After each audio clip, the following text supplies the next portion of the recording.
Next one. Uh, how many times the name of Rasulullah Sallallahu Alaihi Wasallam is mentioned in Quran?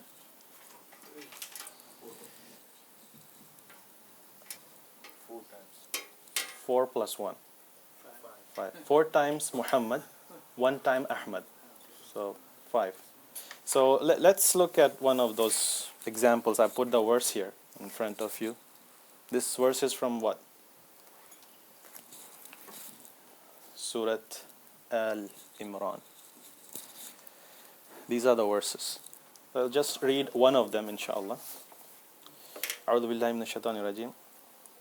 وما محمد إلا رسول قد خلت من قبله الرسل أفإن مات أو قتل انقلبتم على أعقابكم ومن ينقلب على عقبيه فلن يضر الله شيئا وسيجزي الله الشاكرين. The translation, the meaning of that is, Muhammad sallallahu alaihi wasallam is no more than a messenger, and indeed many messengers have passed away before him. If he dies or is killed, will you then turn back on your heels? And he who turns back on his heels, not the least harm will he do to Allah subhanahu wa ta'ala, and Allah will give reward to those who are grateful. The same verse that, that time of, it was recited by Abu Bakr radiallahu anhu when Prophet sallallahu alaihi wasallam passed away, to calm down people who were not able to accept the fact that he passed away. We'll see later on that story. But these are the other surahs. This one is Muhammadur Rasulullah, you know that, and As-Saf, as the brother said, is the name Ahmad is mentioned. You know the context where Ahmad was mentioned? Yes. Isa alayhi salam, that he said somebody with the name Ahmad will come. And that was, and we'll see actually some examples from the previous books in which cases the name of Rasulullah sallallahu alaihi wasallam was mentioned. Before I go into that, there's another name of Rasulullah sallallahu alaihi wasallam, is the kunya. Kunya means basically a name that is given to a person. In those days they used to give kunya by their children. So his son's name was Qasim. So his kunya became Abul Qasim.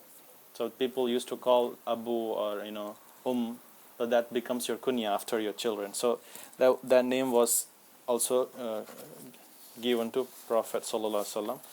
And there's interesting thing, one hadith which mentions that do not use my kunya as your name. It's a hadith. Rasulullah sallallahu alaihi wasallam forbade people to use this name, Abul Qasim. Why? Because if multiple people keep the same name and people say Abul Qasim said that, people will consider that, hey, this is a hadith now, but actually it was said by some other Abul Qasim. But so scholars said that at that time it was prohibited, but now everybody knows that there is just that Prophet sallallahu alaihi wasallam is no more with us, so there's no confusion. But at that time it was prohibited. And there are lots of names that you will see people using it. In fact, there are some scholars who came out with the list of 100 names, 500 names of Rasulullah sallallahu alaihi wasallam. Ibn al-Arabi, he came up with 1,000 names, and Suyuti rahmatullah came with 500 names. But actually other scholars said that most of these names are attributes. It's not like a name itself. So for example, the name that we often hear, Mustafa, that's a very right attribute of Rasulullah sallallahu alaihi wasallam, but that wasn't his name, right? So what does Mustafa mean? The chosen one, the one who was chosen by Allah subhanahu wa ta'ala, right? So he was chosen, definitely, but it is an attribute, and it was never used by Rasulullah sallallahu alaihi wasallam himself. Those 5 names that we mentioned, that came from the mouth of Rasulullah sallallahu alaihi wasallam. These are my names. For example, one of our sheikhs said that like you don't call a person eater, right? People eat. That's an attribute. That's a description. You don't call, hey, here comes the eater, right? So just because he eats doesn't mean that you call him eater. So same thing with Rasulullah sallallahu alaihi wasallam. So there are few things that describe him, right? So same thing with other names called Sirajun, Munir, Al-Amin, Mahmud. In Quran, he is also mentioned with what names? Yasin. Muzzammil, Muddathir. Yasin is Yasin, Taha. I don't know why people use that. It's not at all even an attribute or a name. Those are, as we mentioned, those are muqatta'at, right? There's only Allah knows what that meaning is. So that's definitely not his name nor attribute. Nabiul Rahma, Nabiul Tawbah, people use many of them. But you can use those attributes, and you can also keep all these names, as you mentioned before. You can name your children. There's no problem. But the names, as we know, most of the scholars said it is just 5. His name in Torah and the Gospels. So we know that the books, the Torah, the Bible, Injil, and the Jews and Christians that used to read, that came from Allah subhanahu wa ta'ala as well, right? They just didn't come up with themselves. However, as we know, they modified it. Their rabbis modified it just to suit their political agenda or whatever their ideology they wanted to fit. They changed it. But since it was revealed from Allah subhanahu wa ta'ala, that was authentic, and the people who followed it were considered Muslims according to the definition of Islam. They were Muslims. But when it got changed, everything got corrupted. So for example, name of Rasulullah sallallahu alaihi wasallam was mentioned by name in these scriptures. Yeah, I'll mention how many of them. This is the very, very specific direct one that I wanted to read you. Barnabas, this is the most authentic, the very closest that you can say matches with exactly one-to-one with our Islamic ideology of Isa alayhi salam and other prophets. Barnabas, you try to read this book, and obviously they changed it now, and they say that it's it doesn't go along with the Christian beliefs right now, Catholic belief. But you see here what it says. It talks about the conversation of Isa alayhi salam with his disciples when he was praising Rasulullah sallallahu alaihi wasallam. They asked him, "O Master, who shall be that man be of whom you speak, who shall come into this world?" So Jesus alayhi salam answered with joy of heart. He said, "It's Muhammad," exactly by that name. And if you read the actual text, I think it was the different language, so that ha was missing in the language, so they maybe they call it differently, but it gets into Muhammad, the letter itself. And they recite Muhammad, or I don't know how they recite it, but that's how they recite. Even the Jews today recite the same name, Ahmad, something like that. Sallallahu Alaihi Wasallam, messenger of God, and when he comes into the world, even as the rain makes the earth to bear fruit when for a long time it has not rained. So we know many hadith how those miracles happen, right? That he prayed for dua, it came.